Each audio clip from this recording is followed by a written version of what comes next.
عندك مع القهوه؟ لا ما عندكش مع القهوه. عرفتي علاش؟ الا سولتك السؤال وجاوبتيني نعرفك ناض. شنو الفرق ما بين الروبوستا والارابيكا؟ ها ودي بلا ما تسكرولي، ما عرفتيهاش بلا ما تسكرولي. الفرق ما بين الروبوستا والارابيكا تبع معايا بالزربه. الروبوستا جاي من روبوست، تسمع روبوست يعني الكافيين ديالها طالعه قويه قاصحه. وفين كتنوض في السهول، يعني ما عندهاش مع العلو. وفي هذيك البلاصه تيكونوا الحشرات، وبالتالي خصها تطلع من الكافيين باش تحمي راسها. شوف الشجره كي ذكيه عليك انت، ما عرفتش الفرق ما بين الارابيكا والروبوستا. الارابيكا العربيه كتكون في الجبال والعلو، وبالتالي المذاق ديالها تيكون زوين افضل من الروبوستا. وكتكون في الكافيين طايحه جوج المرات الكافيين في الروبوستا، مره في الارابيكا. القهوه باش كتمتاز بالكافيين، والجسم ديالنا ما خصوش يفوت 400 ملغ ماكسيموم كحد اقصى من الكافيين. وبالتالي الناس اللي كيشربوا القهوه بزاف حذاري حيت تيكونوا واحد اللعيبات ما خدامينش ليك. اول حاجه تتسمى لا تاكيكاردي او لا عدم انتظام الضربات ديال القلب، وبالتالي القلب ديالك تيولي كيضرب بواحد الطريقه مخربقه وكتولي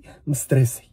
القهوه عندها بزاف ديال المزايا الصحه، من بين المزايا المهمه تحسين الوظائف العقليه الكوغنيتيف فانكشنز، وبالتالي كتولي كتفكر مزيان وكتولي تقلب على الحلول ديال المشاكل ديالك. غير هي بعض المرات تقدر تاديك لايش التفكير المفرط ولا الاوفر ثينكين، وتولي تتعصب. وبالتالي ديما الميزان كاس جوج كيسان، الله يجعل البركه. وحاول تاخذ القهوه جوده زوينه بيناتنا وبارطاجي هذه المعلومه مع صحابك واكي عاون ربي.